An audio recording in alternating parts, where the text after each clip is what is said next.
Good afternoon, everyone, and welcome to the first SGA Town Hall meeting for this semester. I hereby call this meeting to order at 3:04 p.m. Before we move on to approving the agenda for today, I would like to share the meeting guidelines that ensure that today's meeting will run smoothly.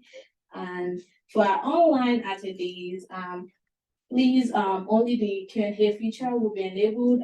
Kindly put in whatever questions, comments you have into that place, into the Q&A box. And for in-person attendees, kindly raise your hands whenever you have questions and wait until you're called upon.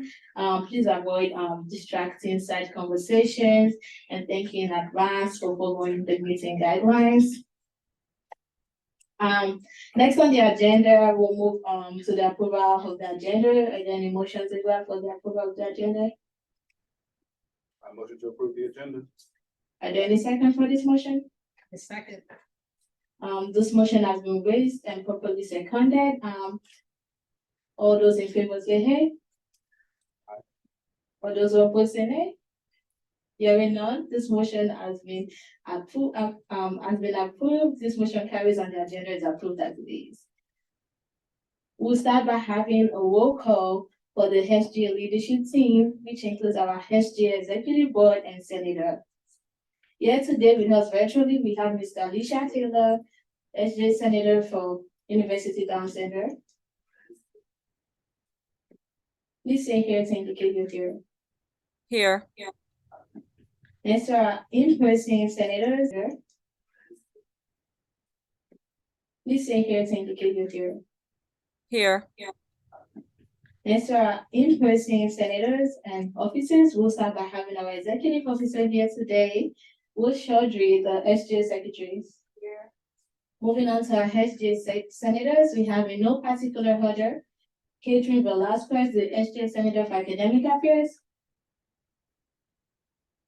Daisy Lopez, the SGA senator for community relations. Fatmata Bangura, the SGA senator for international students.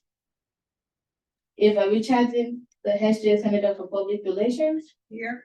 Tracy Jennings, the SGA senator for continuing education. Michael Matthews, the SGA senator for athletics affairs. Here. Aladdin Glasgow, the SGA senator for College Drive Forum and the Maryland Higher Education Commission Student Board representative. Alden Hase Romero, the senator for College Drive Forum. Here. And Richard T. Potts, the senator for Public Relations. Here. Thank you. Moving on to the next item on our agenda, please join me to welcome our special guests present here today. We have Dr. Tyson J. Bill, the Vice President of Students Affairs. With us here today, we have Ms. Crystal Smith, Dean of Student Success and Advising. Ms. Thelma Rose, Director of Student Financial Aid. Ms. Rachel Poletto, our College Registrar. Mr. Lassine Sheriff, Director of IT Security Services, Data Science, Innovation, and Effectiveness. Ms. Jamila Korea, Vocational Support Services Advisor.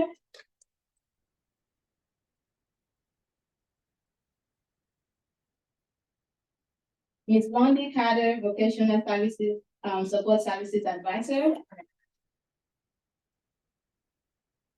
Ms. Veronica Seward, Manager, Learning Commons. Ms. Paulette McIntosh, Program Director of Student Engagement and Leadership, as well as our SGA Advisor. And also, Mr. Lassine Sheriff, the IT Director, Security Services, Data Science, Innovation, and Effectiveness. Oh, and Ms. Veronica Seward, Manager, Learning Commons. Thank you so much, everyone, for attending. I would like to invite all SGA leaders here today to join me in participating in a very memorable event that I myself participated in when I was sworn in by Dr. J. Tyson Bill as the SGA student president. As student leaders, we must understand the magnitude and the privilege of the various positions we hold and act in accordance with that. We should be models to everyone else around us. And with that said, can all SGA leaders here please rise to take the oath of office?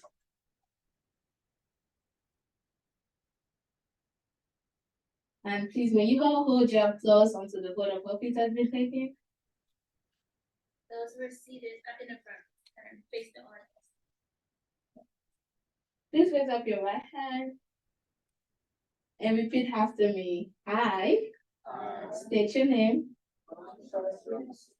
Do solemnly swear that I will support the Constitution of the Student Governors Association of the Student Government Association, and that I will and that I will faithfully bear true allegiance faithfully and to allegiance George's Community College Prince George's Community College and support the Charter for the Charter, and laws thereof, and that I will, to the best of my skill the best of my skill, and judgment, judgment, diligently and faithfully, and faithful and without partiality partiality, or prejudice, execute the office execute the of office the Student Governors Association of the Student Government Association faithfully faithfully of Prince George's Community College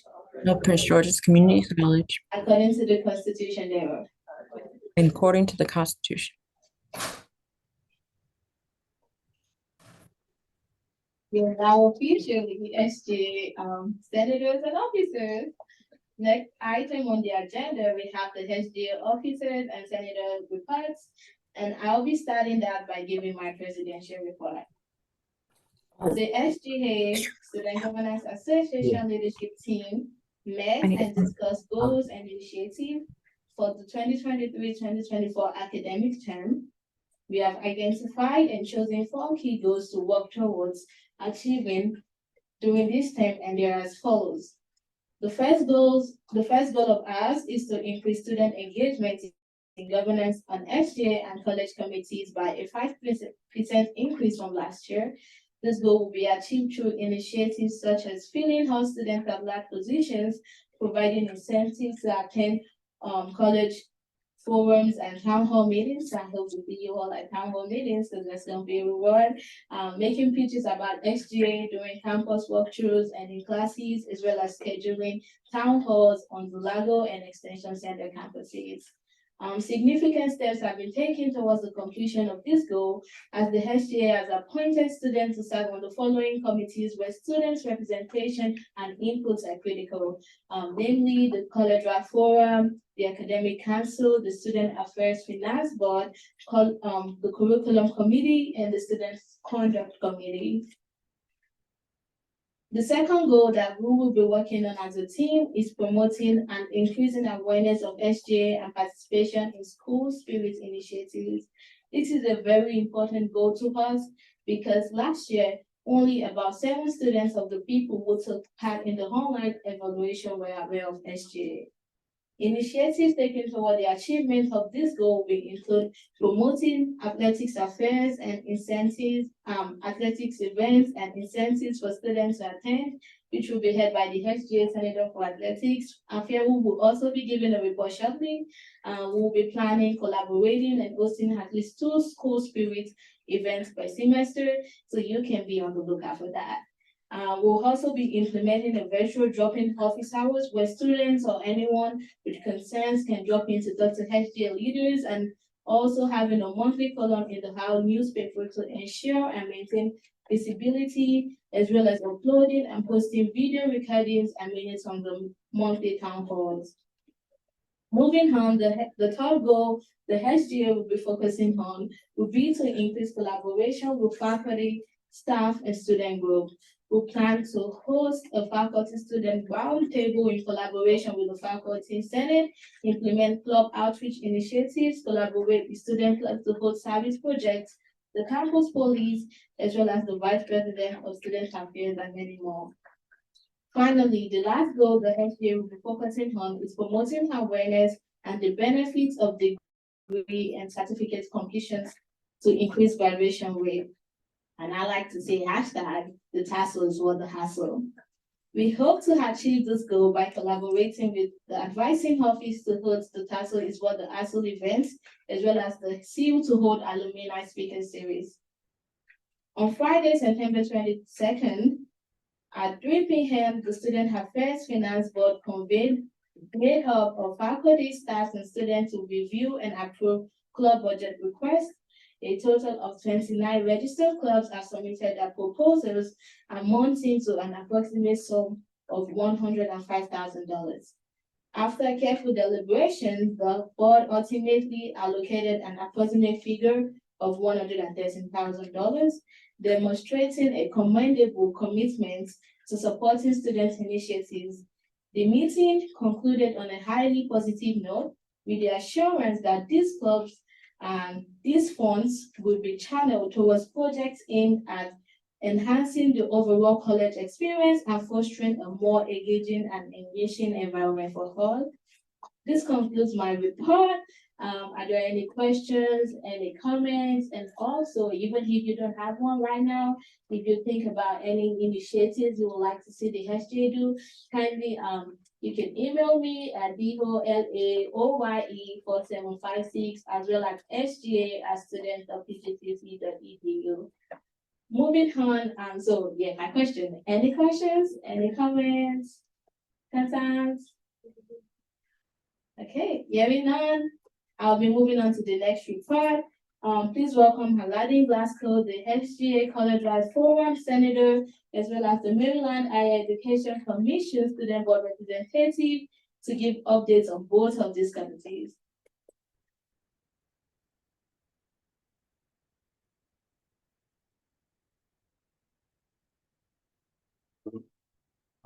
I'm Aladdin Glasgow, she says, the Senator for College-wide Forum and student rep for the Maryland Higher Education Student Advisory Council. At the recent meeting on the 19th, I'm just going to give a general summary of what happened at the College-wide Forum. During the open forum, we went over some concerns ranging from signage and map updates to organizing volunteers for new students, all the way to timely updates for our most recent compensation study for faculty and staff. And I think it's important for all students, faculty, and staff to be involved in these kind of meetings, because it is probably, in my opinion, other than the town hall meetings, the most broad way of receiving input and feedback from the student body and the faculty and staff. Two of the action items that were voted on were for me to be nominated and then appointed into the executive council that prepares the college-wide forum meetings ahead of time. And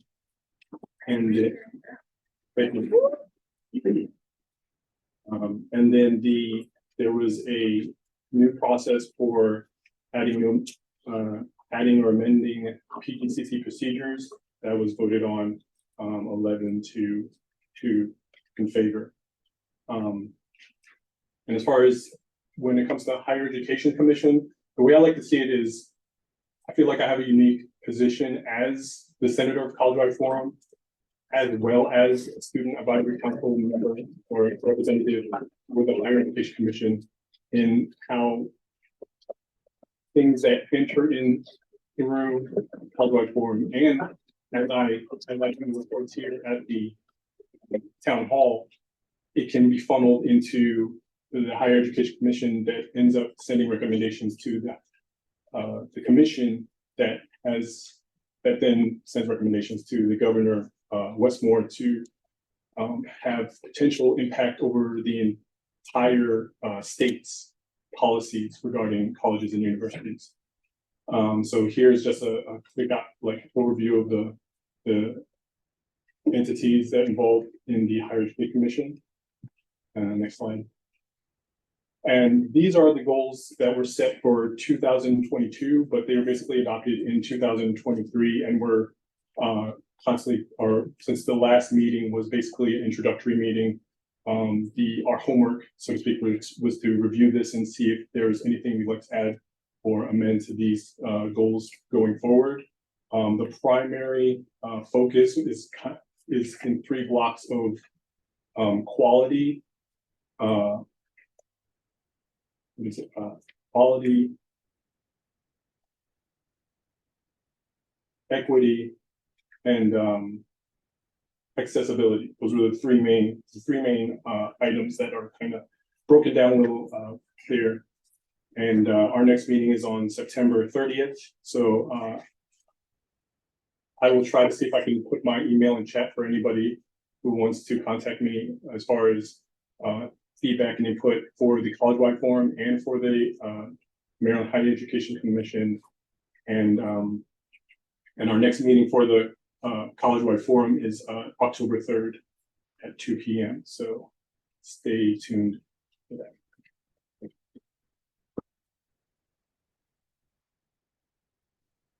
Thank you so much, Aladdin, for that beautiful presentation. Also, I just want to announce a few of our special guests that just came in. So we have Miss Crystal Smith, Dean of Student Success and Advising. We have Miss Patty Kump, the Assistant Vice President of Student Affairs. And now I would like to present some of our SGA leaders that just joined us. We have Fatmata Bandura, SGA Senator for International Students.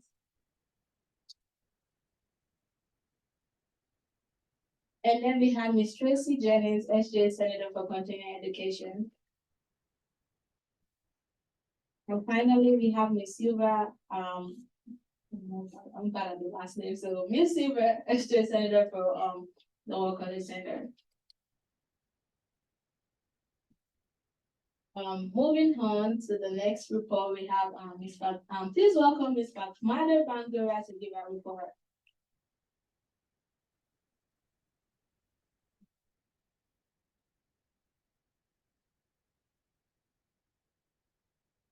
Hello, good afternoon, everyone. My name is Fatmata Bandura. I'm the Senator for International Students. Okay. Well, sorry. Over the years, we used to have like a club for international students. So we are like establishing it again as known as the Kaleidoscope. And one of the main objectives of this International Students Club is to make sure that immigrants and students on F1 visa and J1 visa get included into the community. And we all know as international students, we have like so many constraints. And one of the most challenging constraints we face as international students is like financial constraints due to the out-of-state fee and other challenges in terms of like sponsorship and all.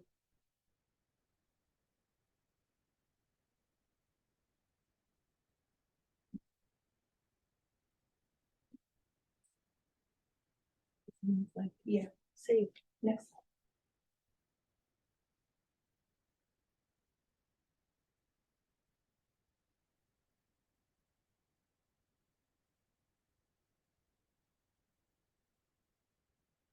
So we have like few initiatives and plans for this semester to help out with international students and make them like feel welcome. On the 31st of October, we're having like a welcome event for international students.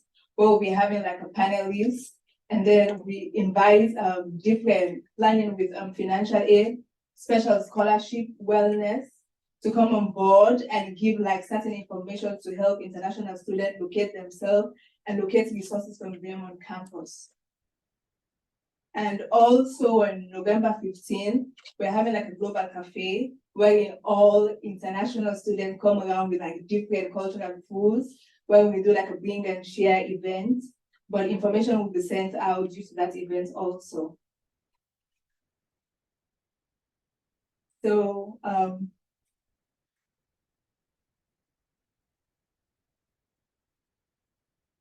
okay. So one of the things we are planning on, like I said, is like providing resources for international students. And we're looking forward to partner with like special scholarship. Because most of the federal aids are for like US citizens and international students are not included. So working with financial aid and special scholarship, and then with the wellness center due to like mental health issues because of the challenges like these international students face. So these are some of the initiatives and plans we have for this semester and the following semester to come as well. Yeah, and we're looking forward to like everybody to come on board to help support international students, come up with every idea you have and ways for them to like locate resources around campus and to make them feel included. So do you guys have any questions?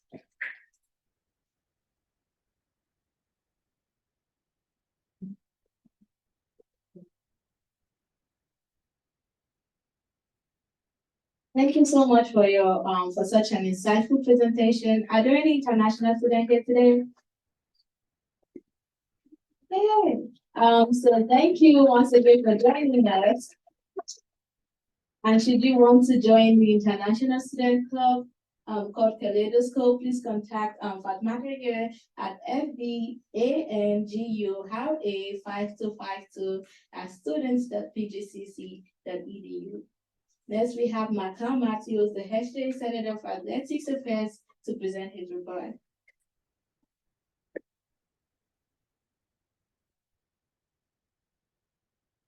Good afternoon, everybody. All right, as I was introduced, I'm Mikhail Thomas Matthews. I'm the Senator for Athletic Affairs.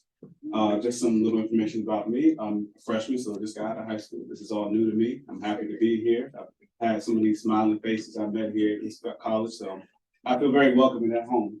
I'm a criminal justice major. My favorite color is red, can you tell? I like to play soccer and I work out in my free time. I have a dog named Bo and a cat named Laurent. And one fact about me is I sing when I yawn. So it's a little something. All right. What are my goals for this semester? Well, when I was talking to the athletic director, one thing he had told me was that last year or last semester, perhaps, the last senator, they had a good working relationship. However, at some point things kind of died down. So one of my goals is to make sure that we always have a constant connection with the athletic department.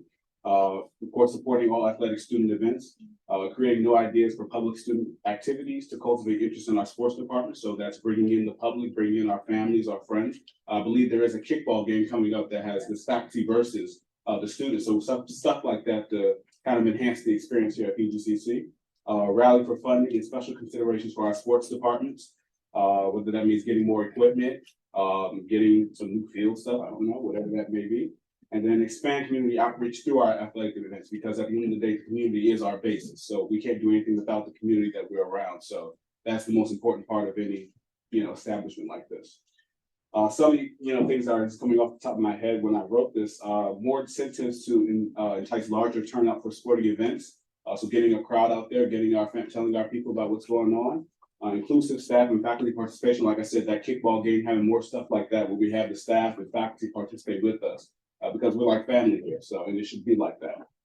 Creating more sports clubs, more collaboration with other college entities. So that's talking with other community colleges, maybe even working with Unity, Bowie, who knows, trying to get that experience for athletes who really want to, get out there and, see what it's like on the real field. Gathering support from students outside Largo campus. So like I said, including UTC students, Laurel students, virtual students, to make sure that they also know what's going on in our sports department. Connecting with reputable sports institutions. Hopefully one day, because I love DC United. I don't know if anybody else has a DC United fan, but I love DC United. Come on now. So working with teams like that, hopefully something like that, because they have a field out there in DC. Maybe sometimes we can go out there and just soccer can go out there and practice or something like that. Also stuff like that. Next slide. Coming soon, or some things that I am working on currently. So about a lacrosse club. So when I spoke to the athletic director, what he had told me about a lacrosse club team was that it was not available to happen this semester or anytime in the near future, simply for the fact that for insurance reasons and for the fact that the equipment is very high to get. However, a compromise could be, an idea that I do have is creating a soccer club for people who are interested in lacrosse, instead of, getting all that stuff and going through all that hassle. Bringing together students who love the team, maybe have some of their own equipment so that they can come out and do it on their own. And so we won't have to go through that whole process, and we won't have to spend any more monies because money is honey in the land and all that honey stuff, we doing something like that to kind of compromise because everyone wants to, have their own team represented. So, meeting with sports teams, I'm always doing that. Just met this soccer team yesterday. I am going around to different sports teams, just getting to know them, saying, what's up, how you doing? And then upcoming sporting events, I'll be at most of the games. I can't make commitments to every game, not just soccer, but basketball, whatever the case may be. But I will be at most of the games. So that definitely is something I will partake this semester. And if you have any questions, my office hours are Monday to Thursday, 11 to 4 p.m. If you contact me after 4 p.m., I'm not sure if I will answer that day, but I'll get back to you as soon as I possibly can. Okay. Contact info, there's my email. My personal email is down below, just in case. Sometimes PGCC might mess up, so just in case something happens or we bounce it back, there's my personal. Scheduling an appointment, Zoom, whatever the case may be. And that's it for me. So y'all have a good day.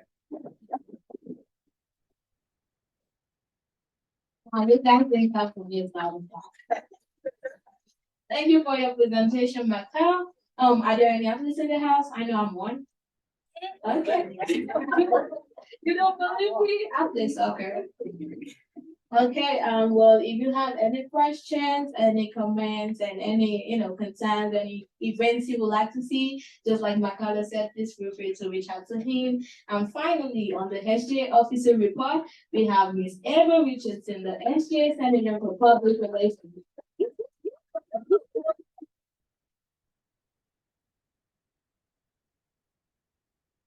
Hello, everybody.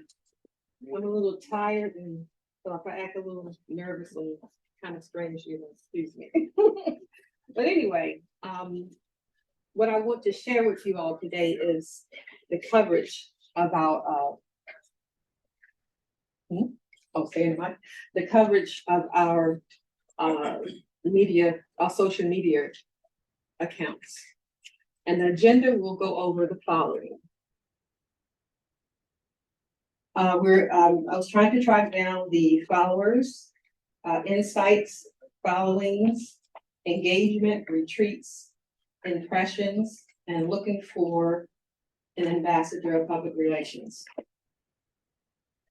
So the first account is our Twitter account.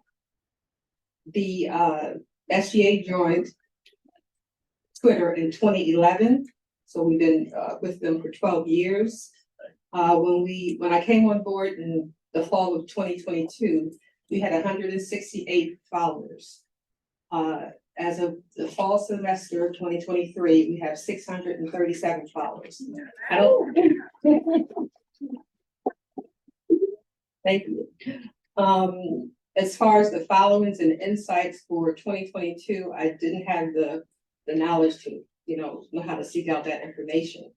But as of now, we have 346 following and 90 insights for the NCC WSL conference.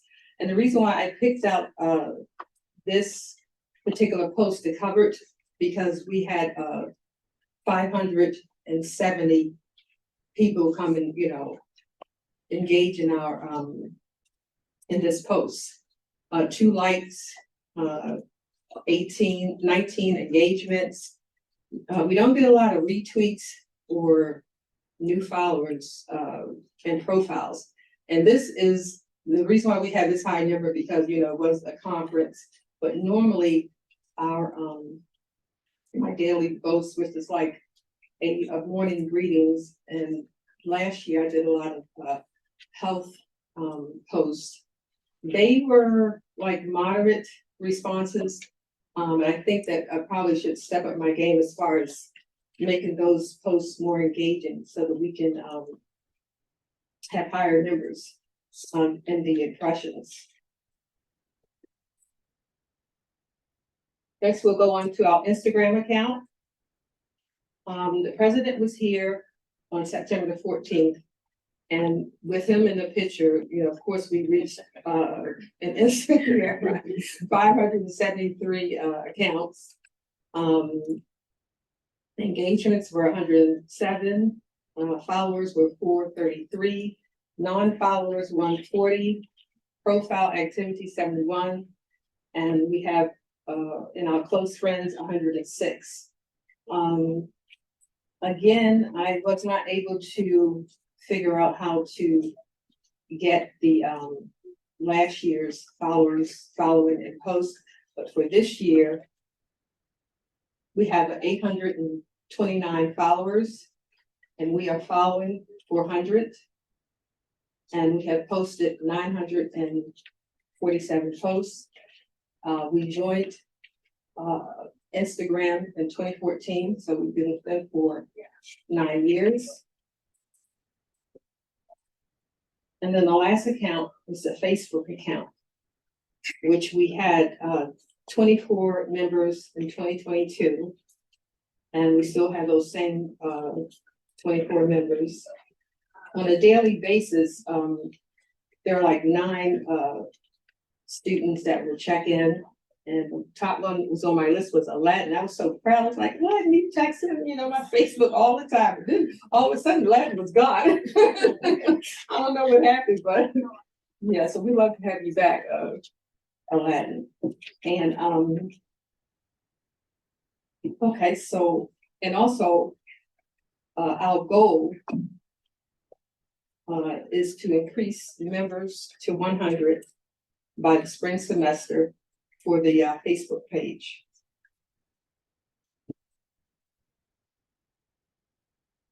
And here's our goals again. Strategies to increase membership. I had spoken with and had an interview with Ms. Micah Simpson. She's the PGCC social media coordinator. We want to try to make our posts more engaging. And so these are some of the suggestions, you know, to do flyers on Canvas, put music in our posts, single takes, live videos. And I plan to do a morning live video greeting and kind of update our students on, you know, what's going on campus and what social events are happening as well. I also look forward to doing in-person surveys as well as surveys on social media and mass emails to see, you know, how they like the post, you know, any suggestions of how we can make it better. And yeah, so currently I'm looking for an ambassador of public relations who can assist in posting engaging posts with interesting contacts. If you would like to apply for this position, please contact me at arichar95001@students.pgcc.edu. And we do have someone that I reached out to today. His name is Jaden. Jaden, would you mind standing? So Jaden is a possible public relations ambassador. He works for the PGCC Owls newspaper. I'm very proud of him. He did some really nice posts when the president was here. And yeah, so we hope that he joins our team. Anybody have any questions? Well, thank you all very much for listening to my presentation and have a good day.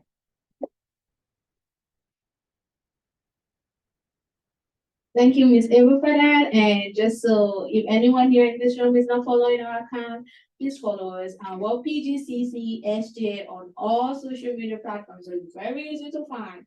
You better follow us. And also, something very important I just like to add before the special presentation is if you do need the ASL interpreter, you can just move closer to the front of the room because she's virtual. Okay. Moving on to our special presentation, I would like to invite Dr. Laura Ellsworth and Ms. Rachel Pollack to come give updates on the curriculum changes in our college. Please welcome them.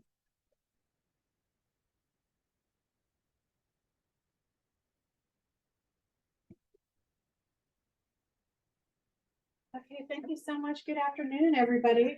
Good afternoon. It's so good. I'm so happy to be here. It's so good to see so many students in person. This is wonderful. My colleague Rachel and I are going to talk about some program changes. And just to let you know, we're going to give you a little bit of background. We're going to tell you which programs changed and what the new programs are and why we made the changes. And then we're going to tell you how we're going to support you in this process for if you need assistance from us.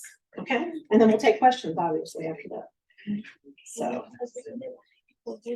I'm sure you need to get closer to the mic. Okay. Closer to the mic. Okay. So here are some program changes that we made. In the 2022-2023 catalog and previous catalogs before that, we used to have 16 general studies AA areas of concentration programs. Many of you may have been in one of these programs, and these programs existed for a long time. This was a pretty extensive project over about a 2.5-year period. Faculty and chairs and deans engaged in some conversation about changing these programs. And we're going to get to the why about that. We had several presentations in our academic council meeting and decided that we were going to move forward with these changes. And as you can see, 15 of those programs now are standalone, either AA or AS programs in our catalog. One of them we changed to an AAS program. And while we're talking about these, just a little moment here, do you all know the difference between an AA and an AS and an AAS program, and which ones transfer? Is there anybody in here who doesn't know that? Okay, thank you. Okay, so AA, Associate of Arts, and AS, Associate of Science, and we don't have any of them up here, but AAT, Associate of Arts and Teaching, those are transfer programs. That means that we know when you enter into that program that your plan is to complete that program, get your degree, because they are also degree programs, and then transfer to a 4-year school so you can get your bachelor's degree. Okay, AAS programs, Associate of Applied Science, those are what we consider career programs. They are still degree programs. You get a degree, but they're not necessarily intended to transfer. That means you can get that degree and go right into the workforce. Even though sometimes people do transfer with AAS degrees, sometimes not all of the courses in them transfer because they're just not intended to be that way, right? So those are the different. Does everybody understand that? Okay, all right. This is my office. This is what I do. So if you have any questions about that, you know, the two of us here. Okay. We did eliminate one program, the General Studies area of concentration in entertainment technology. That was eliminated. We have other theater programs that were serving the needs, and the department felt like that program didn't need to be offered any longer.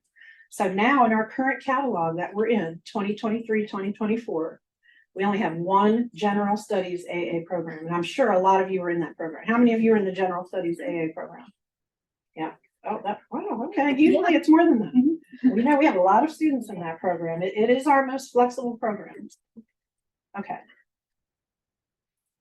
So these were the programs that, again, some of you may have been in, and your program was titled General Studies AA, Associate of Arts, with area of concentration in one of these 15 programs here. Okay. So these were the ones that we have now are on the suspended list at the college. Okay. And when we suspend a program, it means no new students can be in the program.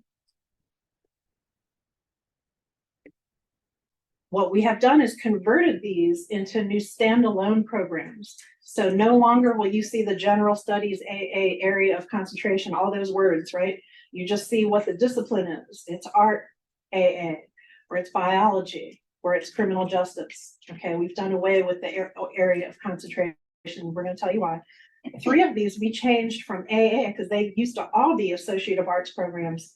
3 of these programs, biology, chemistry, and health sciences, we changed to Associate of Science programs because they have a little bit more science than the other programs do, and it was more appropriate to call them Associate of Science programs. Still a transfer program. All of these are transfer programs. Okay. Okay, let me catch up with my notes here. Okay. And in going through these, and because I'm the one who sent these proposals to the Maryland Higher Education Commission, I can say that in some cases, they might have changed the program description. That doesn't necessarily affect you. They might have changed the program outcomes. That doesn't necessarily affect you as students. Some of them made some course sequence changes. They shuffled things around a little bit. And some programs, there were no changes at all. It's all the same identical courses to what the area of concentration was. Some programs did make a few changes, but most of them did not make really huge, significant changes. Okay, so the most important thing, why? Why did we do this? We really did it to better serve you. Okay, this is the whole point in talking about this project for 2.5 years and putting it in motion was how can we better serve our students? We want to make sure that enrollment is up. We want to make sure retention is up, that you're staying here, that you're finishing, that you're completing, and that you know exactly what your program is. These are all transfer degrees. We want to make sure we remove any kind of barriers, anything that's going to prevent you from transferring, anything that is going to inhibit the articulation and transfer process. It's very clear what these programs are now, since they're not areas of concentration. And to be honest with you, we were not in compliance with the Maryland Higher Education Commission for what they consider to be an area of concentration. And I'll give you an example of that. Take engineering, for example, okay? If you had a program that was an area of concentration in engineering, typically there would be all these tracks, right? There would be a concentration in civil engineering and a concentration in chemical and a concentration in electrical engineering, and maybe one in, I don't know, I'm just making this up because engineering is not my field, mechanical engineering, right? Those are our concentrations under an umbrella. Our programs were not operating that way at all. They weren't what the Code of Maryland and COMAR says is an area of concentration. So we really had to change them. But again, we did that with your best interest in mind. We used to all the time get students say, why does my degree say general studies? Biology concentration, what does that mean? You know, why can't it just say biology? Why can't it just say criminal justice? And now it will, right? It won't say all this area of concentration and general studies, all of that anymore. It'll say exactly what your discipline is. So that is what we needed to do. It also helps us with our reporting, which I know is not necessarily a concern of yours, but it was kind of a nightmare for us because when we do reporting on these programs, they all have the same numerical code because they're all general studies with area of concentration in. And so when we ran reports, it looked like it was all the same program, which we know is not the case, right? We want to make sure that we have separate and distinct programs. So that is the reasoning behind that. Okay. How are we going to support you? Because we know that this has caused some anxiety.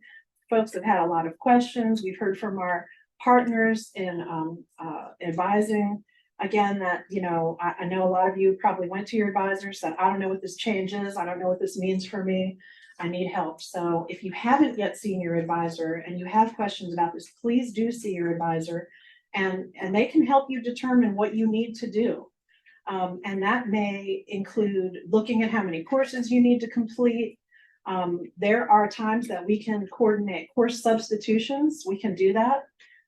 If you are in a program that did make more changes, your best case is to work with your advisor who will work with your department chair and they will take a look individually and see.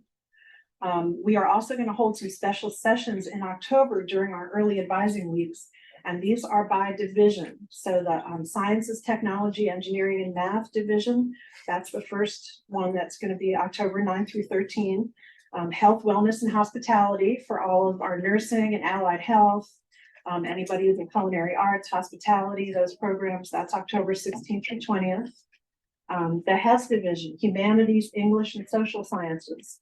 So all of English majors, theater, psychology, sociology, human services, there's a lot of programs in the HES division. And then our last one, professional studies and community education. Anybody who's in a business program or accounting or public safety law, criminal justice, education, economics. I think I covered most of them, any kind of business program. That's going to be that last week of October and into November. And during that week, you'll be able to meet with somebody individually who will look at your transcript and help you navigate through these changes. So that's my presentation in a nutshell, but we are here to take any questions that you may have. If I could have one more. Oh, thing. sure, please Yeah. do. Here, let me get away from that. You don't have to.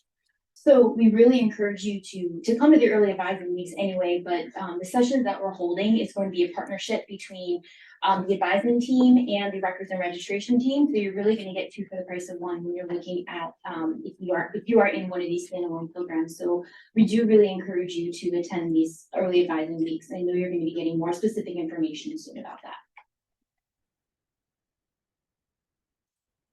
Question? Yes. Oh, yes, yes. Yeah, so it's been really hard trying to get in touch with an advisor. So like before the early advising weeks, how can we get in touch with an advisor and get some like in-person advisor one-on-one time? You can always make an appointment with an advisor. You can email advising@pgcc.edu, or you can talk to the dean who's sitting right next to you. Right there. And she will assist you. So just to repeat the question, for those on Zoom, the question was how do students get in touch with an advisor? And the answer was to make an appointment with your specific advisor or by just emailing advising@pgcc.edu. And appointments can be made in Navigate. You don't have to wait till the October date. Nope. You don't have to wait. Those are extra. Okay. Okay, thank you. All right. Thank you so much for that insightful presentation. I know I did learn a lot. Also, and this is something that the question has just made easy for me. How many of you keep in touch with your advisor? I know I do, trust me, you need them. So please welcome Ms. Jamila Cover and Ms. Londi Carter to give tips and information on academic advising.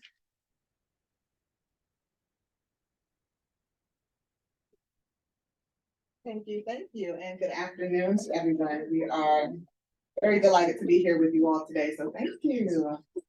We actually have a full recipe of how to study smart, but instead of going over the entire presentation and due to limited time, we're gonna go over some just some things, some ways that you can kind of really prepare for effective studying and a successful semester.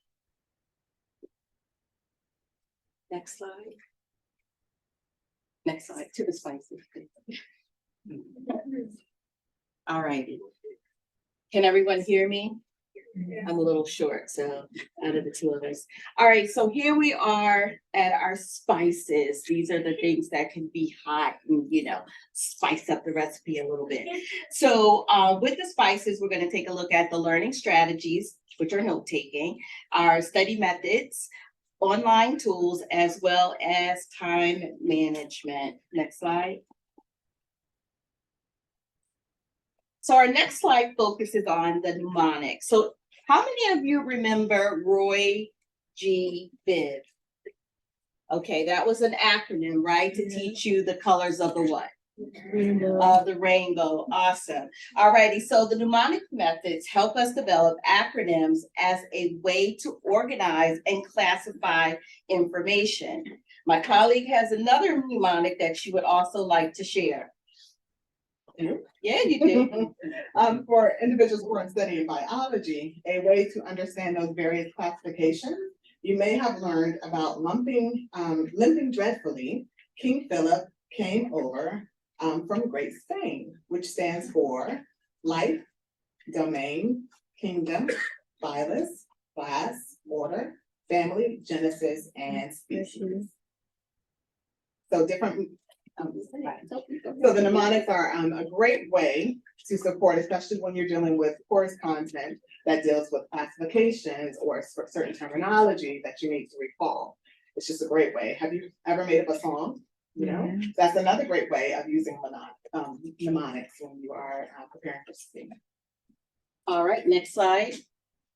So then we'll take a look at the KWHLAQ, which is formerly known as the KWL chart. So with this, and again, it was previously known as that, it is again a way to organize your notes. So if you're sitting in class, these are the things that you kind of want to identify on that now KW. So now we're in the 21st century, right? So we kind of had to make changes. So the K is for what do I know? So you want to write down what you know about a specific topic. The W then would then be, what do you want to know about this topic? The next is then the H in the chart. How do I find out? The L is then, what have I learned?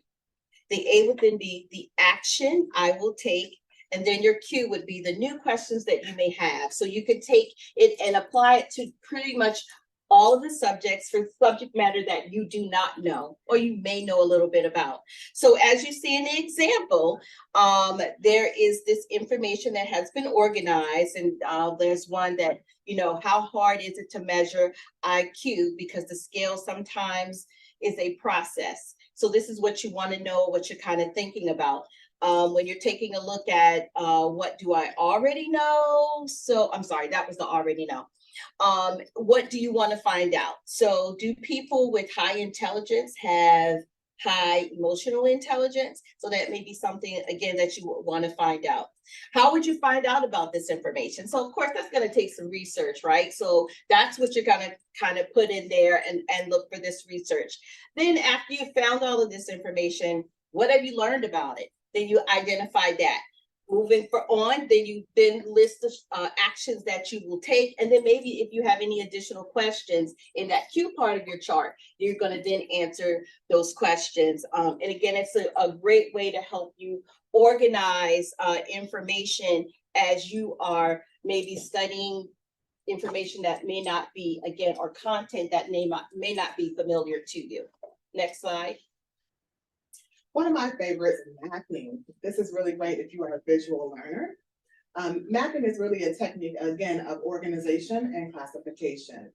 You start with your main idea and have it in the center, right? So in this case, it's the respiratory system. The branches, as you can see from this illustration, is breathing, respiration, organisms. Those are your branches, right? So those kind of main topics or main ideas that center around the main theme of respiratory systems. And then we have these other sub branches that branch off from that. And so this could be those definitions, maybe additional examples that relate to the respiratory system or that particular branch within your respiratory system chart. So in this case, like organism, for example, as you're looking there, you'll see that there is some pictures of fish. Like what? Fish? You know, so that would be a branch from the organism, and you can explain a little bit further what that details. Illustrations, again, are very helpful. You know, again, if you're a visual learner, keeping that information in there is a great way to kind of jog your memory on certain content. Next slide. All right, so how many of you have used the Cornell Notes method in class? Are you familiar with it? Okay, good. A couple of individuals have. So that's a great thing. So basically with the Cornell Notes method, and if you're using this correctly, the components of this consists of three components. You have your cues, so that's where you're going to ask your questions, identify the main idea, and then terms that you are not maybe familiar with or any type of vocabulary. Then you go to the notes part of it looks like a T chart, right? You'll go to the notes part, and in there you're going to then make your in-class notation. So that means that during your lecture, you're writing down information that is pertaining to or the content within the class. Then at the bottom of it, you're going to then indicate the summary, which you're either synthesizing or paraphrasing the information. So everything should be related to what you are learning in that class, right? So it's again a way to kind of organize and kind of take notes. And it may not be useful for every course, but you pretty much can use it in most of your courses. So again, this is kind of a way to help keep your information or content organized within your courses. Next slide. The Feynman technique is really, can you teach it? That's really what this technique is really about. If you can teach it to someone that does not have any context about the subject matter, then this is a great way to kind of check your knowledge. You know, do I really know it? To what extent? If there are any gaps as you're teaching it and you're kind of stuck, like, oh, I really don't know what that is, make a note of that, and because that identifies specific areas to go back and refresh on and then try again in terms of teaching it. So the Feynman technique is really beneficial. Again, it's another way to kind of double check to make sure that you understand the knowledge and also provide examples of it. So here are some additional study strategies that you may want to consider and try if you have not already. You may have heard or discussed some of these strategies for many of you who are taking past 1000. A lot of these study strategies are discussed there. Maybe in your English language, or sorry, your English courses, you may also hear those as well. So you have that 5-day 10 study plan where you're chunking a lot of the content and then chunking it out. Thank you. You then need to prepare, you're going to review, and then you're going to list at least, or it should be less than 3 hours a day. Within that, you want to make sure that you're giving yourself breaks. So you have the reward system, you have individual study groups that you should be participating in, you have your collaborative study groups, and then you have your Letner system as well. So these are some of the study strategies that you may want to consider. You could also talk to your academic advisor about these strategies as well. And the final piece, we really wanted to provide you with some online tools that can really help with studying. How many of you are familiar with Quizlet? Have you utilized them? Yes, a very good tool. Evernote is great for organizing, definitely for your class notes, you know, a great system to add that information in. Digo, I actually love Digo because it has the ability to highlight text, to put sticky notes next to it, different tabs. It's really, really great. There's one that's called My Script Calculator. So it's a great way to change the, to actually write out your calculations through the app. So it's a great one. Go Conquer, again, a great way to kind of utilize a collaborative tool. It's based on your learning style, so it creates information based on, again, your learning style. Quizzes, again, very interactive software. Whisk Online, very similar to Khan Academy, if you're familiar with that. And Flippity, again, one of my favorites, where you can actually create engaging games, crossword puzzles to Jeopardy to even more. And STEM tools, so just briefly, many STEM tools, one of my favorite, I won't go over every single one of them due to time limitations, but I will highlight Anatomy 4D. This is an excellent, excellent tool so that you can actually see. Sometimes, again, if you're a visual learner, seeing that and being able to actually go into, to explore what that system looks like, or to dissect that heart and see what's inside, it's great to be able to do that. So Anatomy 4D is really great for that. Yes. So please feel free to take an image shot. If you do want to learn more about that, please come see us. And then just to tie it all up, here's your action plans. This is where you're now going to create your plan. One of the most important things that we also talk about is your community, your support system, whether it's your peers, your family, friends. The resources that you are using here on campus, they are available and free for you. The MSI, WOW, tutoring. So make sure that you capitalize on those resources, as well as coming to advising. That's most important. That was already discussed. You need to have these relationships with your advisor so that it can lead and guide you through your academic success. And with that, that is the end of our presentation. So thank you very much. Thank you, SGA, for having us. Thank you. Thank you so much. Online question. Yeah, Question. Oh, sorry. okay, so, we have an online question, I'll just step aside. If of course there's a lot of reading material, do we wait until we're finished, the reading to summarize? At the end of each page of the Cornell notes to break down the notes? Absolutely. So I think one of the traps that students and individuals in general often fall into is that I have reading, I have like 5 chapters to read. Let me just read the chapters to say that I've read. But when you go back to reflect, what did you actually read? What do you know? So knowing your capacity. So if you can read a page and then stop, reflect, that would be beneficial to do so. If you can summarize it in your own words, that's great. But if you are finding it difficult to summarize it, then it may be beneficial to go back and break it down even further. Let me read a paragraph. Stop. What does that mean? What is it really about? Write it out. Summarize that, and then go to the next bit. Thank you. Thank you. Also, I just wanted to say that, please, for virtual attendees, if you have any questions, comment, concerns, always put it in the Q&A box and it will be read out and answered too. So please, once again, join me in inviting Ms. Veronica Seward, to give us tips, updates on tutoring services and resources that we have here at PGCC.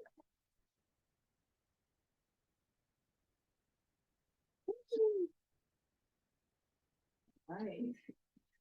Hello, everyone. Hey, it's so good to see you all. I love seeing so many students on campus. This semester has been so refreshing. I walk around campus, I just see students everywhere. It's amazing. So it's good to see you all. My name is Veronica Seward, and I am the manager of the Learning Commons this semester. So what is the Learning Commons? That's a great question. I've been here at the college since 2012, and I was the manager of the Math Learning Center. And just this July, 2023, I become the manager of Learning Commons. So let's talk about what that is first. All right, so in past time, before this semester, we had 4 tutoring centers. There's 4 places where you can receive tutoring. Tutoring center, the writing center, the math learning center, and the English lab. So we have 4 different places, different spaces, different processes. So the Learning Commons is an initiative, right? It's an attempt to make a more seamless tutoring experience for you all. So we decided to combine all of our services into one to create a Learning Commons. Again, this is a brand new initiative, so we are in the very early stages. So right now, we have for you all a site, a website called Tutoring at the Learning Commons. It is one place where you can go to see all of the services that you all have for you here at the college. So if you go to our site, there's a QR code up here where you can scan the QR code with your phones to give you access to the page. And the direct website is written there underneath the QR code. We're typed there. All right, so we have some different services. So what do we have? We have the tutoring center. So the tutoring center is here in this little light blue box, and that's where you can receive appointment-based tutoring. So if you want a tutor to sit with you one-on-one, you can contact us at the tutoring center and we'll set up an appointment with you to meet with a tutor. Then we have the writing center. That's to support all elements of writing, reading, and English here at the college. So if you want a tutor to help you write a paper, then you can come visit us in the writing center. If you want help with a scholarship essay or a resume, they also help with that, too. So please join us in the writing center. You can click on that link and you'll get more information. So each one of these boxes on that site is clickable, where you'll get information about that service.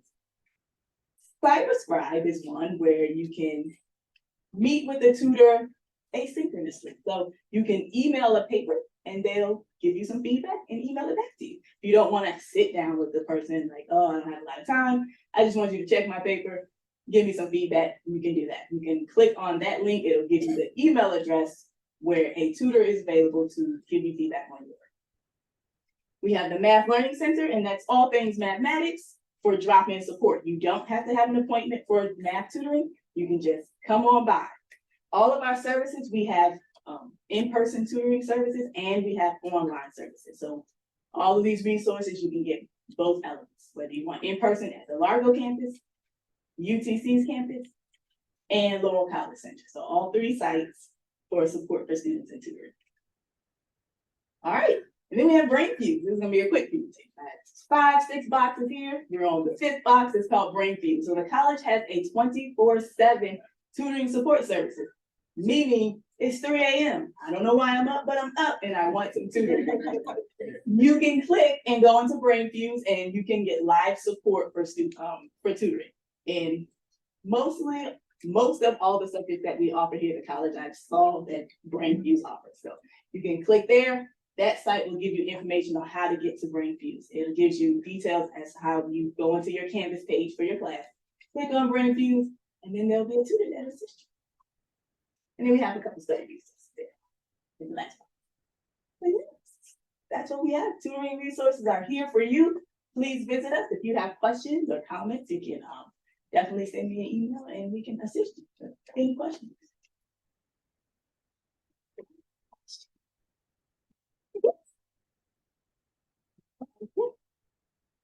So basically, I remember you said that it is supposed to helping to write like essays to get like scholarship and even to colleges.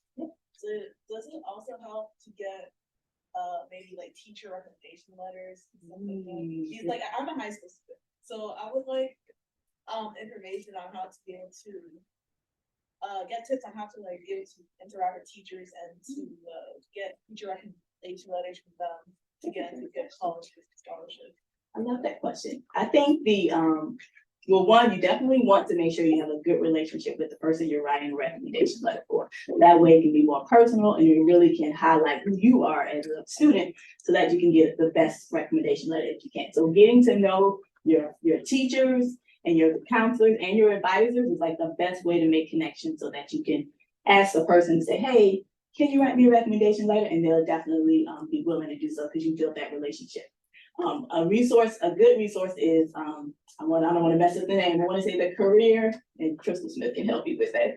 There's a place in advising, it's the Career and Technical Education Resource Center. Probably messed it up, but there's the site and she's right there. She can verify. They can definitely help you and give you good tips on how to communicate with your their coach or a sponsor or advisor to get you the recommendation letter. So definitely reach out to the advising as well. They can help you with that too. Good question. Thank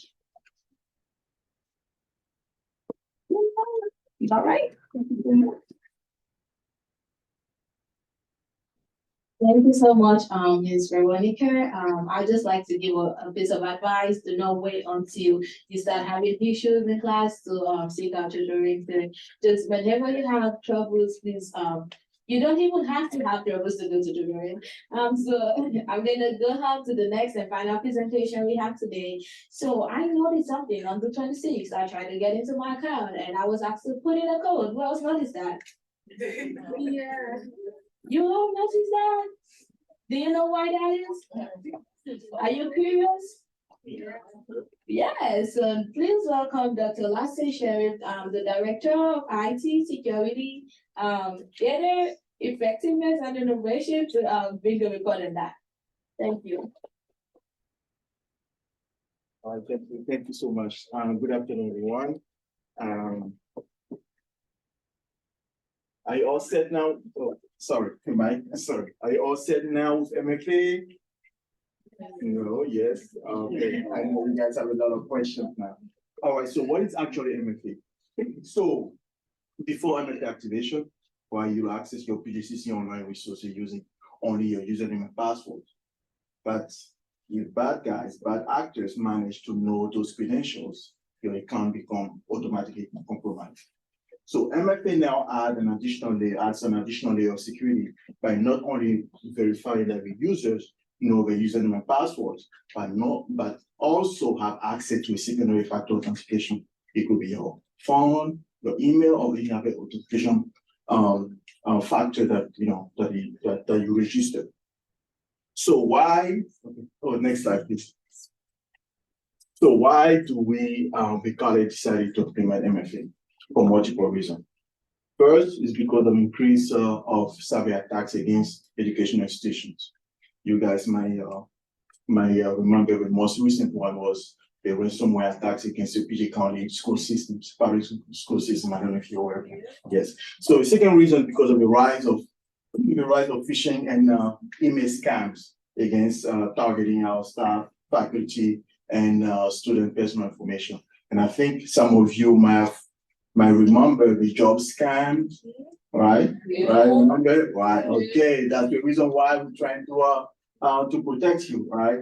And then now the third reason, because MFA is now an industry standard for protecting personal information. The confidentiality of data, system, and application. And thirdly, the college has to meet certain IT security requirements. And one of the requirements is MFA. So we have to implement MFA to be in compliance with IT security best practices. So what are the benefits of MFA? As I said earlier, MFA adds an additional layer of security. It reduces the attack surface. It reduces the attack surface, making it harder for an attacker to get out to have access to a account. It means that before, if an attacker has your username and password, they could automatically go access to it and see everything about their personal information. But now, even if they manage to have your using your credentials, username and password, in order for them to have access to your account, they will need to have your phone or any other authentication method that you do. So it's also ensure the protection against identity theft. And then again, as I said earlier, it helps pass meet the regulatory requirement for IT security. So the college provides two types of MFA. First one is one-time passcode, which is code that's sent through SMS to your phone or to your email or any other for advanced users, using our mobile authenticator, we set a code to them. The second one is a YubiKey. YubiKey is sort of a small size USB-like device that you insert into your computer, and then you can generate code each time you are prompted to MFA.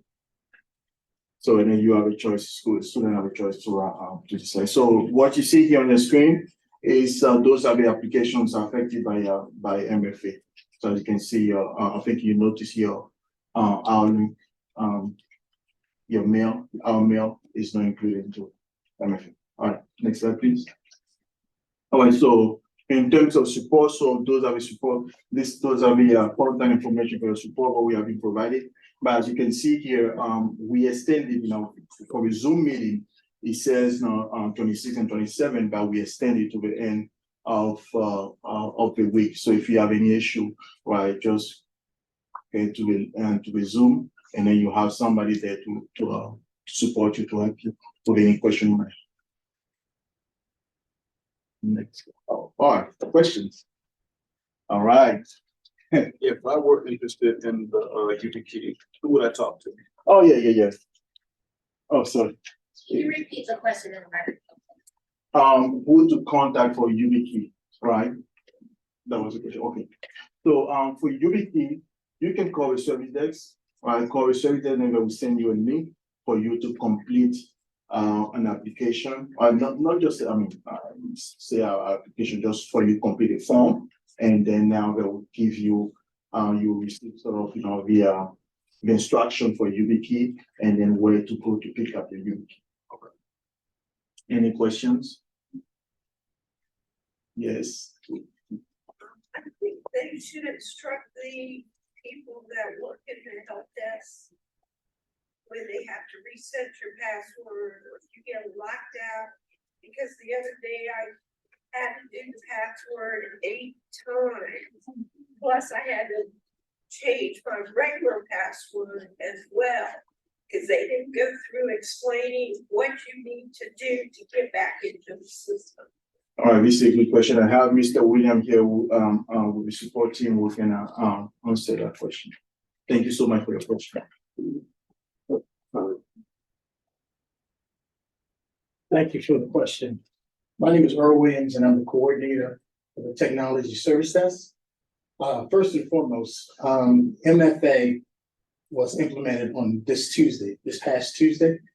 That's when you had to create the one-time passcode in order to be able to get in. So if I could ask a question, was that on Tuesday when you had to log in multiple times? I believe so. It was, okay. All right, well, I do apologize for any inconvenience that you may have had. But our staff is skilled in MFA, and I'd like to speak with you afterwards to get more information to be able to take care of that. And we humbly do apologize. My question is, sometimes I have to use the, I wanted to ask that sometimes when you log in and log back out, is it every single time that you log in and log back out that you have to use the MFA? Because multiple codes are being sent to my account. It's not every single time, but what you have to do is that you have to select remember this browser. Yeah, I did that, but it keeps sending me. Every time that you log in? Almost every time. So, Since Wednesday. that's yeah, when so you have, okay, so what happened if you log out? Yeah, Close the browser. yeah, if you close your browser, you log out of your my PGCC, it will prompt you again to MFA. Even if I click the remember this, Yes, yes, because it's like you kill the key that you get, like the code is called a token. sure. It's like you kill it.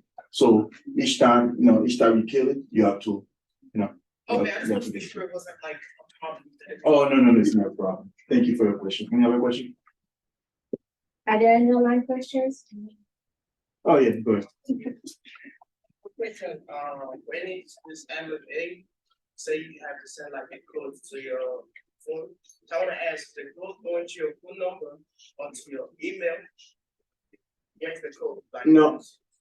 You can repeat the question for the online attendees. So the question was, so when you get a code for MFA, where does it go?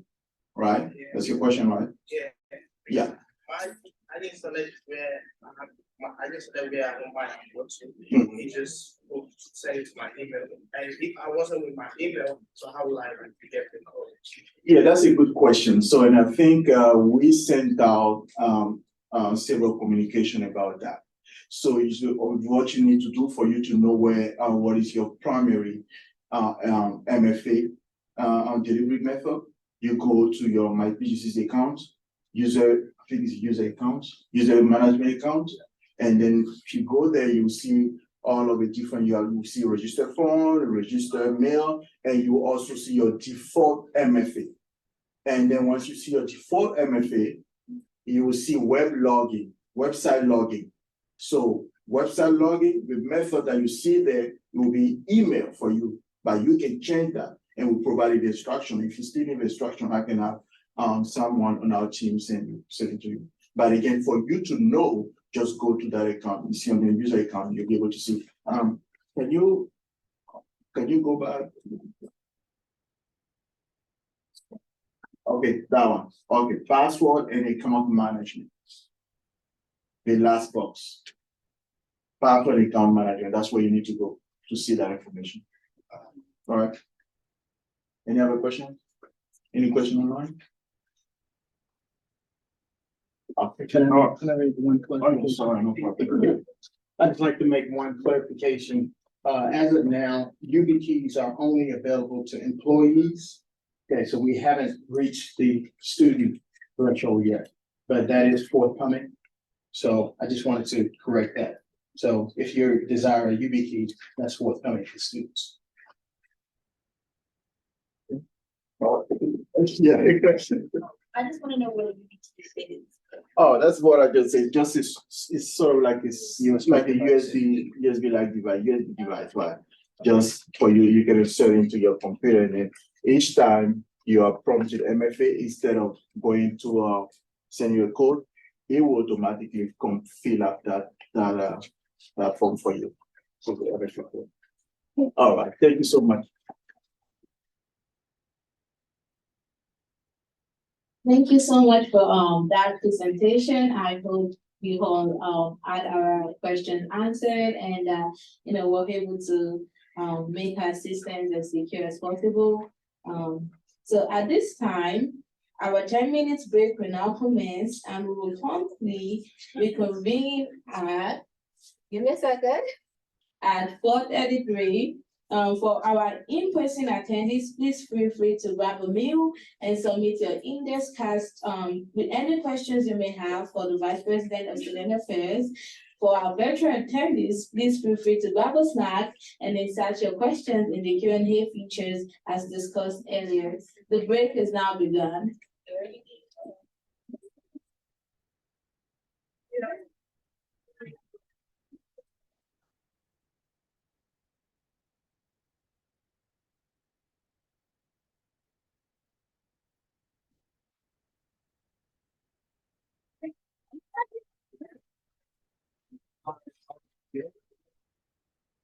John?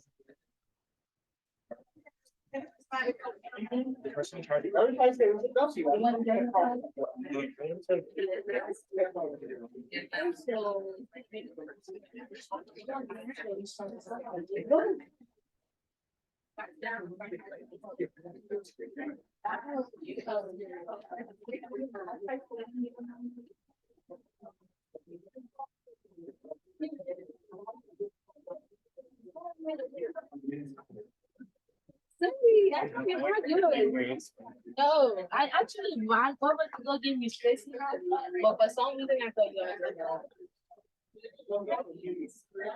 did I get this feeling like this now?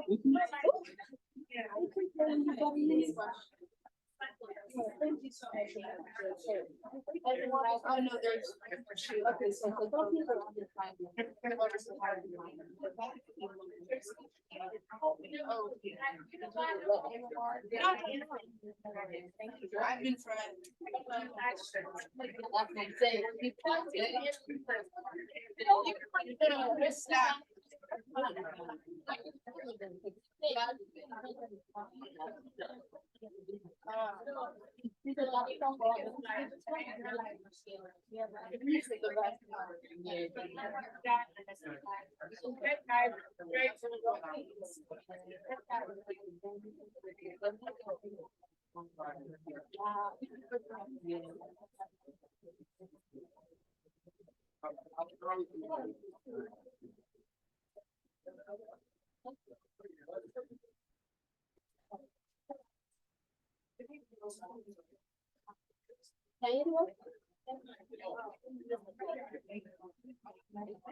Thank you.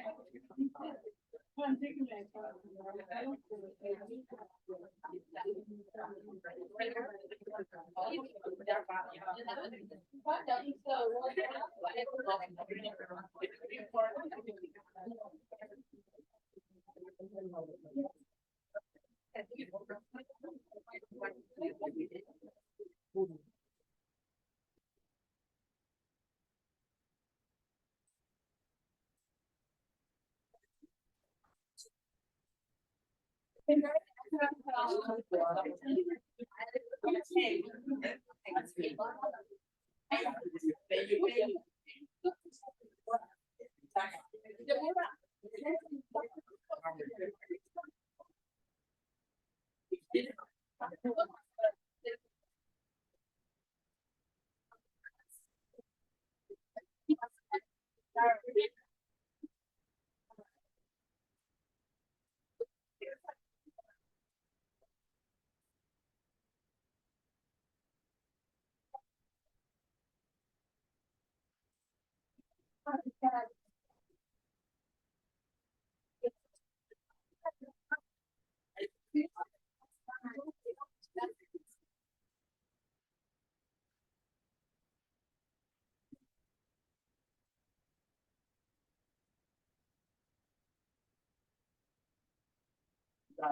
trying.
So everyone, there's 5 minutes left on the food break, so please just grab your food and you can sit as fast as possible.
Good. I'm so glad.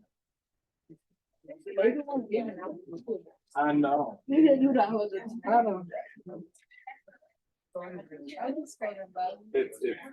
totally understand. Some folks just need to laugh.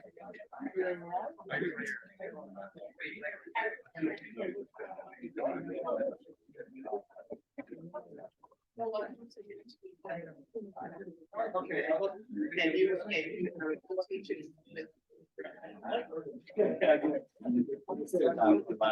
I'm proud of it.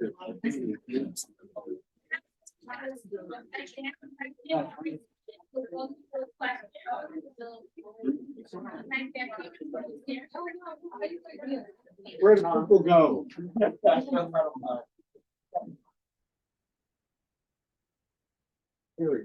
Okay, everyone, our 10 minutes break is now ended and, we will commence, with the meeting. If you're on the line, please quietly grab, your meal and sit down. For online and virtual attendees, I hope, you had a great meal and a wonderful time away from the screen. At this time, we will now proceed with the Q&A session. With Dr. Tyson View. Please welcome me up to the stage.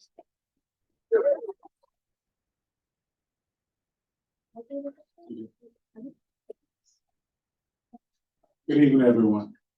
How are you all doing? Everyone okay? I'm gonna delay maybe another 60 seconds or so that you can grab your food and have a seat. We got a little light in here, didn't we? Text them, tell them come back.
Okay, we have a couple people left to grab a plate.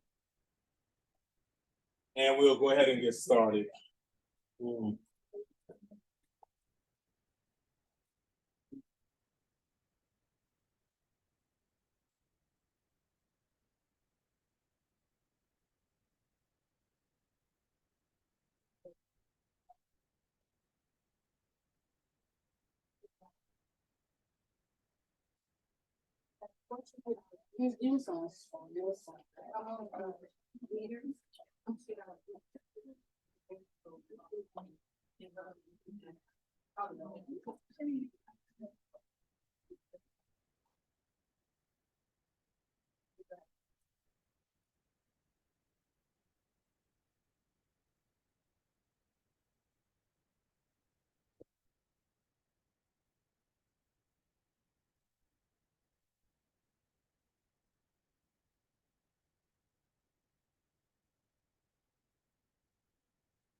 That's so nice. Oh.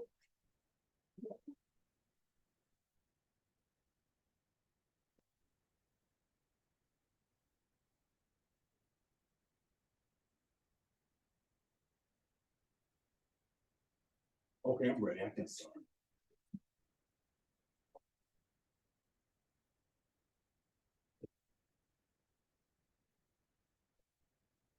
Am I ready or am I still on?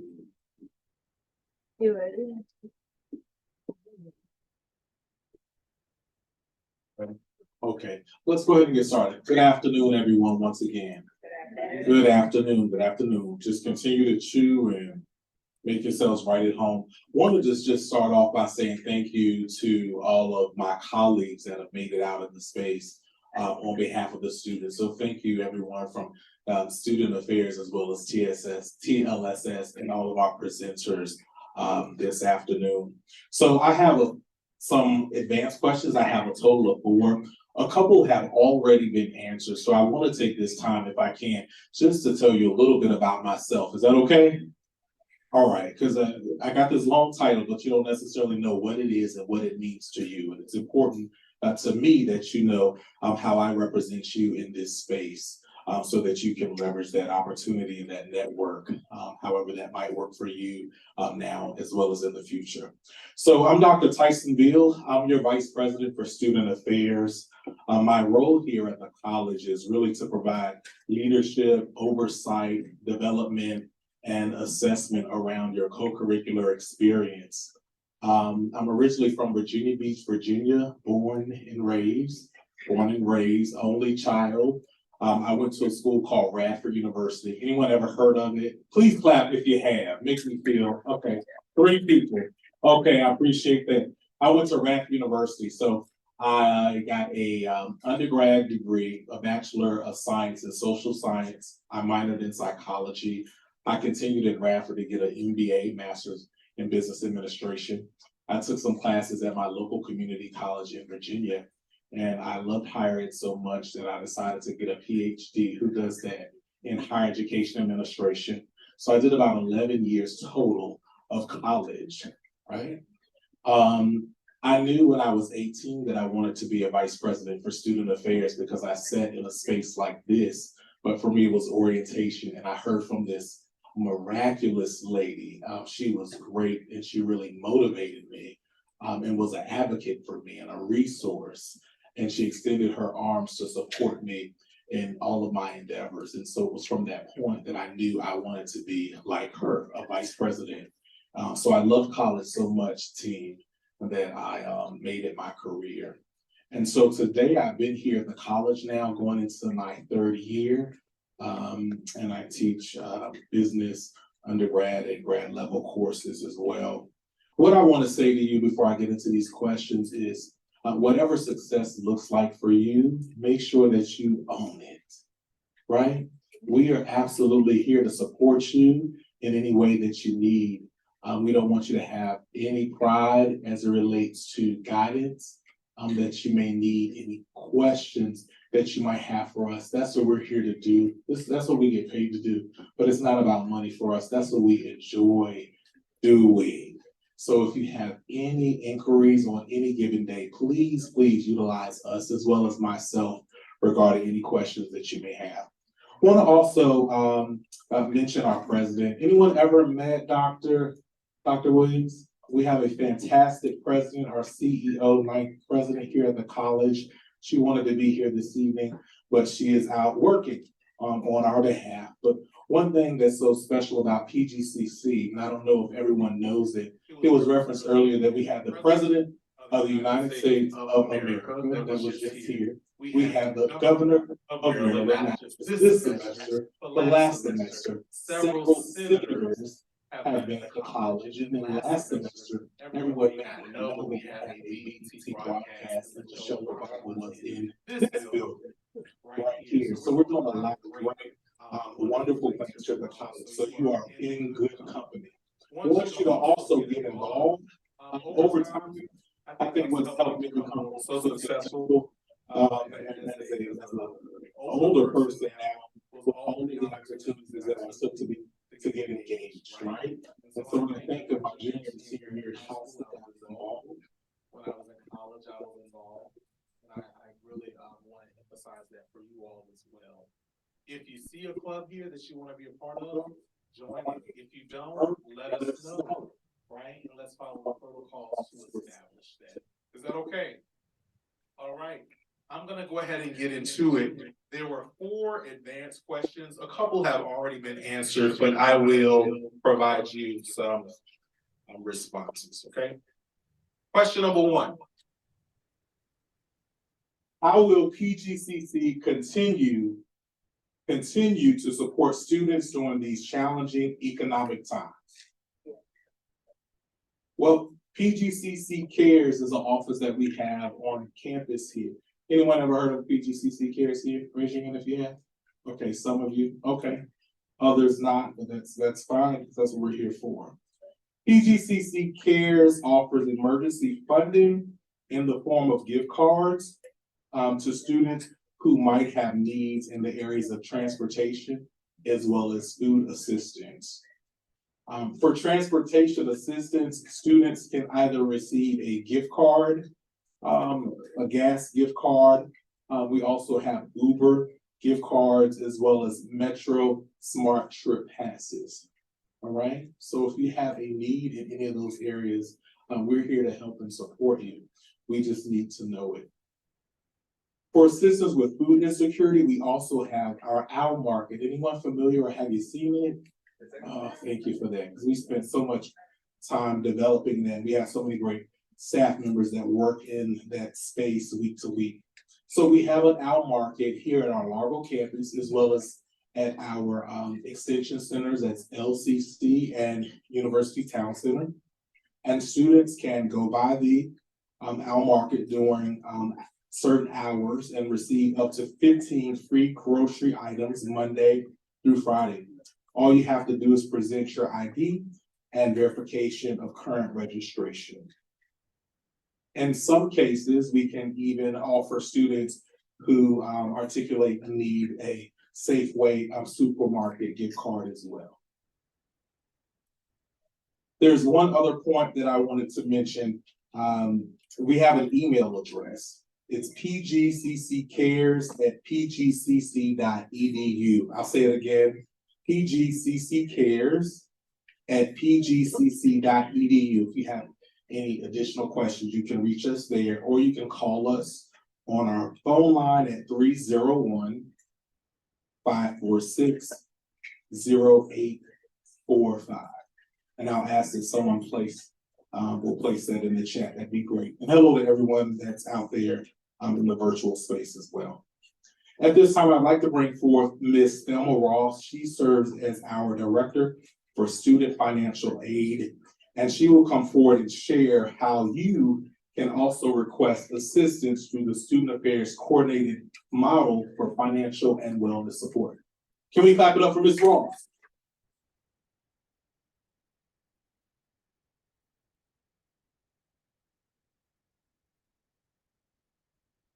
Good afternoon. Good afternoon. Good afternoon. Good afternoon. Well, thank you. I know y'all are chewing, but come on now.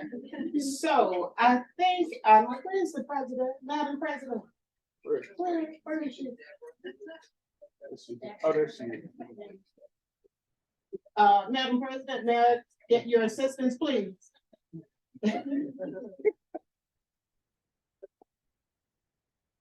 Hello to the virtual universe.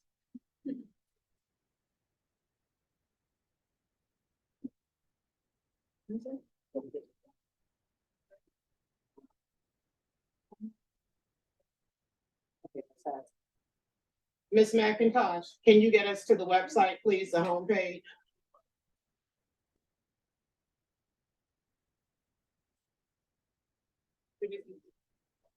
Well, we know the URL. We're just trying to ask him to get to the website from here.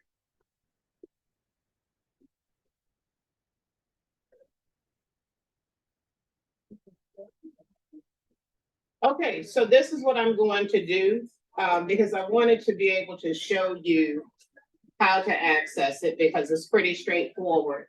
If you go out to pgcc.edu, Erica, you gonna be able to get me there?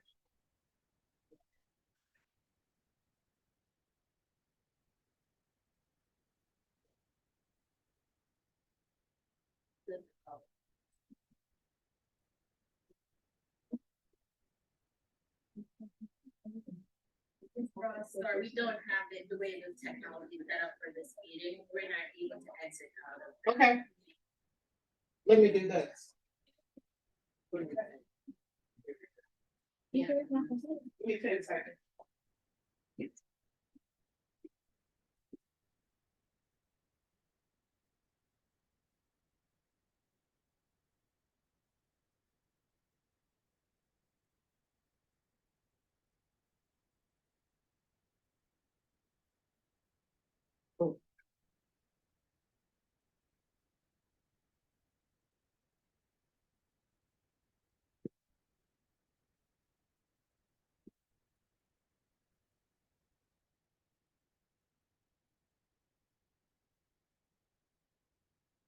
I'm gonna, thanks, Madam Clerk.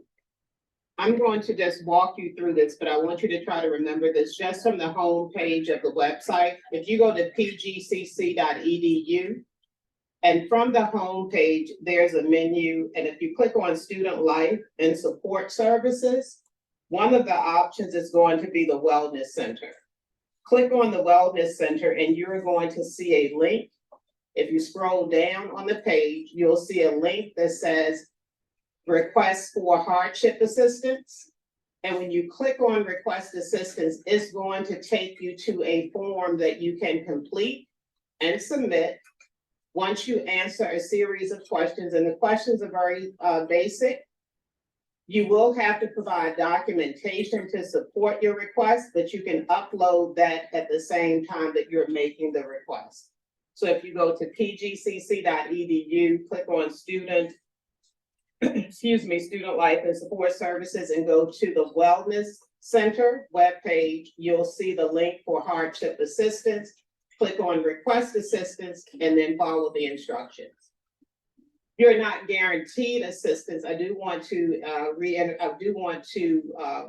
emphasize that, but we will take a look and see what you're requesting. We will also look to see if you've already applied for financial aid. If you have not done the FAFSA process, before we assist you with hardship assistance, if you're eligible to use the FAFSA process, we are going to encourage you to do that and then see what type of other federal assistance we can get to you in place of any type of institutional support that we might have available for you. So it's a tiered approach to assistance. First, you do the legwork to do the FAFSA, see if we can get you situated financially through that process, right? And then the financial aid office coordinators can help you with the FAFSA process if you need assistance. If you are a non-FAFSA filer, but you qualify for the MISFA process, the Maryland State Financial Aid Application, which is available to students that can't complete the FAFSA form because they are not eligible citizens, and don't have the required documentation to complete the FAFSA, you may be eligible to use the MISFA through the Maryland Higher Education Commission. All of that information is on our website under Paying for College and how to apply. But I do want you to use our website because it has the information that will get you to at least a request form for assistance. And then our office, the financial aid office, can engage with you and work with you. Yes. Are those for Maryland residents only? When you say Maryland residents only, talk to me a little bit more. What do you mean? Oh, is what only? No, the FAFSA is free application for federal student aid. So it's open to any student that is enrolled at the college in a degree program, an associate's degree. You heard AVP Ellsworth say earlier about an associate's degree program and apply any degree program that you are in, you could be eligible to complete the FAFSA as long as you're an eligible US citizen, eligible non-citizen with a green card number, right?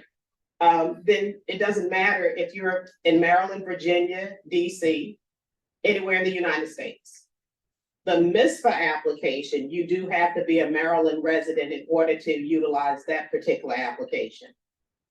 Right? Okay, thanks. You're quite welcome. Any other questions? Anything online, Ms. McIntosh?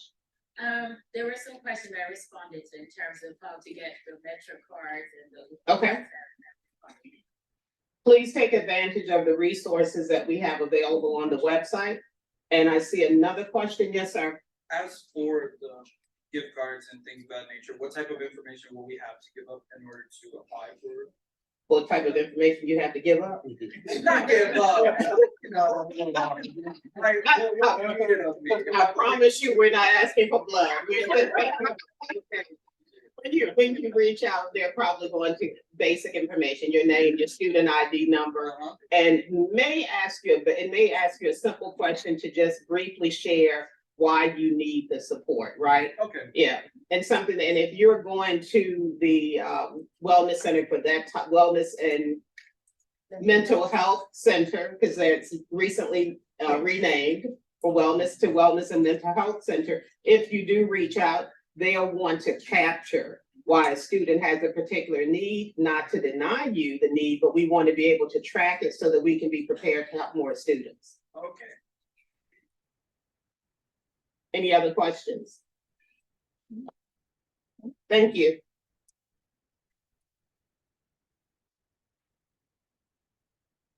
Okay, I'm just to thank you, Ms. Ross. Appreciate your time and your attendance today. I have a couple of additional questions. Would it be possible to list catalog all the courses that a student needs to complete an associate in each specific area, say in nursing, so that one can plan ahead? So this was spoken to in an abbreviated fashion earlier by our registrar, Rachel Paletto and AVP Ellsworth. All courses required for a program are listed in the college's catalog in the recommended order they should be taken. Additionally, students are able to track their individual progress towards program completion through the My Progress tab in Owly, as well as through your planner in Navigate. Okay, both tools list the courses that a student has completed and the courses that you need to take for graduation. Next question. Why did the college implement multi-factor authentication? As shared earlier by Mr. Lassane in his update on the role of the MFA for students, the implementation of MFA is a standard operation. It's really in place to protect confidentiality of data systems. And so while we recognize it might be a slight inconvenience in terms of time, it is an inconvenience that is well worth it, because if you find yourself on the other side of being hacked, if you will, it just takes significant time to resolve that. And so we don't want anyone to have that experience. And so as such, the college has moved forward with a protocol to ensure that you are who you say you are for your convenience and benefit long-term. Okay. All right. And I'm going to transition this over to Ms. McIntosh, who's going to share with you special events, things that are upcoming relative to the holidays and future programs. Ms. McIntosh. Hi, everyone. So in order to learn about upcoming events that are being offered specifically through student engagement and leadership, it will also add when the clubs are starting to plan their events, this calendar, there's a QR code, and we did send an email, and there are posters and flyers around campus. You scan that code and then it will list upcoming activities, okay? So that's one way to know about upcoming activities. And we are going to be having a multicultural holiday celebration, celebrating, because we don't only celebrate Christmas, right?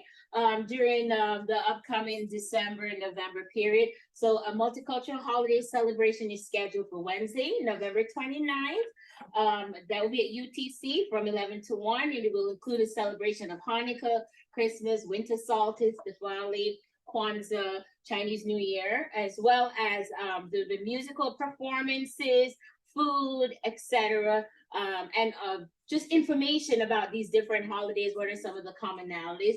And one is the presence of some kind of candle lighting component.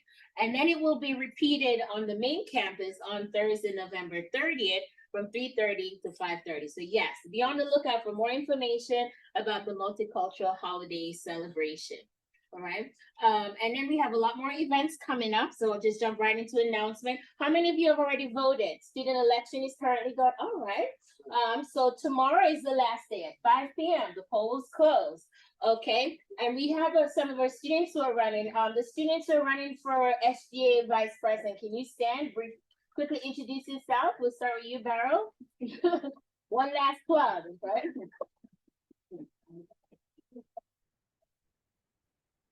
Hello everyone, my name is Laura Bailey. I am currently director of programming of CAT, that's the campus activity board, and now I'm running for vice president. Very good.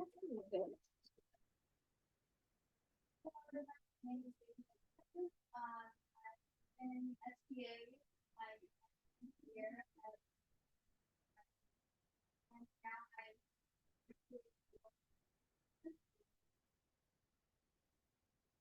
Very good. And then you have two candidates running for SGA treasurer. Are they here? Okay, introduce yourselves. Hi everyone. Good afternoon. I hope you have the wonderful time here. My name is Linda Marada, and I used to be senator for Laurel College Center. And I'm an engineering student. I would love for you to become me. I'm running for SGA treasurer. And let's keep making that to work here.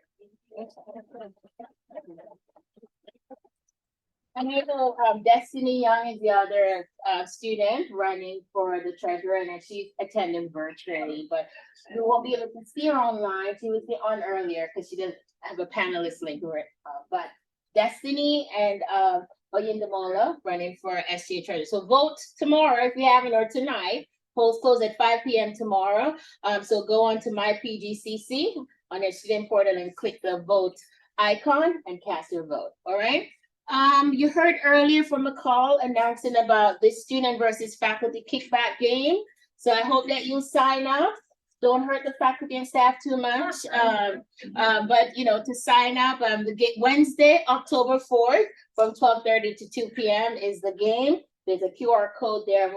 And an email went out, I think, from athletics, but please make sure that you sign up. If not even to go out and cheer on the students, the faculty, or, you know, so let's make it a fun time. We'll be on the PGCC baseball field. And Hispanic Heritage Month. We've had a number of different events to celebrate Hispanic Heritage Month, and two of our remaining events that's coming up. One will be on October 4th before the kickball game. It'll be hybrid. It'll be in person at Laurel College Center. And so we hope that you'll be able to join us for that program on October 4th from 1:30 to 2:30. And then we have Latinos Beyond the Rail, challenging media stereotypes of the Latino community. And so there will be a documentary that you'll be able to watch starting on Monday. And it will be available on demand. Watch on your own device. Tom will send that information out. And then on the 10th, right here in this space, will be a panel discussion to discuss some of the themes. And I'm very excited that one of our alum, Miss Samantha Howard, will be one of the panelists. So this will be in partnership with the Prince George's County Latino Affairs Office. So we're very excited about that. And the mystery trip, the second mystery trip we're already promoting. And I know a few of you went on the first mystery trip, is the spooky edition. So that information went out. So to sign up for that, for this particular trip, you have to sign up in person, right? And so we look forward to that, and we already have the November mystery trip coming up as well, so stay tuned for that. First one they went to. The first one that they went to, now we can share that. It was in Philadelphia, and they went to visit the National Constitution Center, as well as the African American Heritage Museum there. And I know some of you might know that. Madam President, how was it for you? It was really fun. The cheesesteak, I mean, yeah, the food. And I just mean I am the best on the list for the second one. So you're gonna have to contend with me for that space on the bar. So I can't wait to see all these great events we have planned for you. And at the museum, at the African American Heritage Museum, I know the feature on the Black National Anthem. Right. So the museums were actually really educating. There was a show at the National United States Constitution Center. Although it was like you couldn't take videos, you couldn't record. It was so good. It gave history. It made me think about myself, about who I am. And these are things that I really love the trip, because not only was it fun, not only did we bond, but we learned a lot. And these are things that would inflect and reflect on you as a person. I would definitely advise her to go. And then the African American Museum, there was this really great documentary video. I think it was the National Anthem. It had different cultures, people with different backgrounds, all put together into a very beautiful video, where we learn a lot. And then there was this, oh my God, I'm bad at names, but there was this particular flower that only activated 4 times in a day. And you had to be on time. I mean, you had to know someone. It was more about, life. You're able to just go online, get information, get things. But if you didn't know someone who knows the time where that flower would get activated, you wouldn't be able to see it. So it was all about the story of being able to get information by actually making connections. And also it was beautiful, I had a lot of fun on that there. All right, wonderful. So stay tuned for the other mystery trips that are coming up. And Club Fair, mark your calendar, October 11th. Again, this notification went out to all students. So this is how you learn more information about the clubs that are active. Right now we have 29 active clubs, and then how you can join and become a part of these clubs as an active member or in a leadership capacity. So stay tuned for that. For upcoming. And that concludes our announcement. And the next town hall will be on October 26th in person at the University Town Center at 3 p.m. We'll also have food there, or you can join us virtually via Zoom. Okay. Thank you, Ms. McIntosh. This is a voice advisor. I just have to say. At this time, the town hall meeting is coming to an end. I would like to personally thank all the participants and attendees who worked tremendously hard in making this all town hall meeting successful. I know at the SGA office, we were running back to back trying to get things together, and I'm so glad it turned out to be this great. And with the insight of time, I know y'all are right. Get out this mind. The adjournment will now be conducted. Are there any motions on ground for the adjournment of this meeting?